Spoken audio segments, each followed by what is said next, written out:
La Semaine nationale de la culture, cadre d'expression des diversités culturelles, a été privée pendant plusieurs éditions de la compétition théâtre. À l'occasion du colloque sur les 40 ans de la Semaine nationale de la culture, les acteurs du théâtre ont saisi l'occasion pour plaider le retour de leur discipline au sein de la Semaine nationale de la culture. Compte rendu.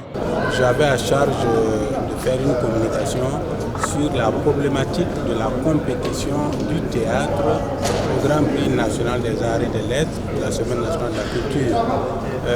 Depuis son démarrage en 1983, le théâtre sous ses deux formes, c'est-à-dire littéraire et scénique, était inclus dans les compétitions du GPNAL, c'est-à-dire le Grand Prix national des arts et des lettres. Malheureusement, à un certain moment du parcours de la SNC, le théâtre a été dégrafé, a été éliminé des concours et nous nous sommes battus pour que le théâtre puisse revenir. C'est pourquoi en 2012, il y a déjà eu le retour du théâtre dans sa forme littéraire, mais quand on parle de théâtre, il faut savoir que c'est un art vivant.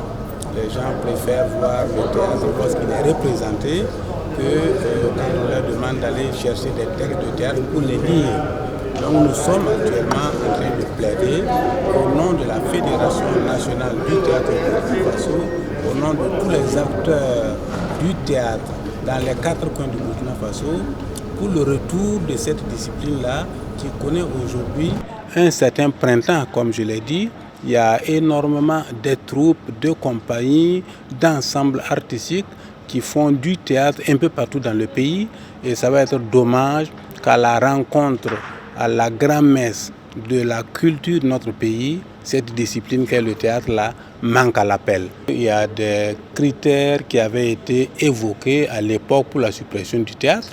Il y avait donc le fait que les espaces n'étaient pas adaptés, qu'ils étaient insuffisants, que le problème technique qu'exige le théâtre était difficile à respecter. Mais le temps a passé, les choses ont évolué. Avant, il n'y avait que l'Institut français qui pouvait donc représenter une salle adaptée pour la discipline théâtre. Aujourd'hui, il y a beaucoup d'autres salles. Le privé a apporté sa contribution. Il y a donc l'espace culturel Ankata, il y a Siraba, il y a l'espace de la compagnie Trace Théâtre de Moussa Sanou, il y a le théâtre de l'amitié. C'est autant d'infrastructures qui sont venues. Il y a la maison de la culture qui sont venues évidemment renforcer le caractère infrastructurel, donc pour permettre donc au théâtre de pouvoir trouver des espaces où il peut se produire. C'est pareil pour ce qui est donc de l'équipement. Avant, il n'y avait pas suffisamment de l'équipement, c'est-à-dire en son et en lumière, mais tous les espaces que j'ai cités, et même des espaces qui ne font pas la promotion du théâtre, qui font la promotion de la musique ou d'autres disciplines artistiques, ont du matériel. On peut donc collaborer avec ces espaces-là pour récupérer ce matériel-là à l'époque de la Semaine nationale de la culture, parce que ce sont des contributions que nous faisons entre nous pour la promotion de l'une ou de l'autre discipline. Aujourd'hui, les motifs qui ont été évoqués en son temps, en 2005 ou 2008, pour la suppression du théâtre, ces motifs ne tiennent plus.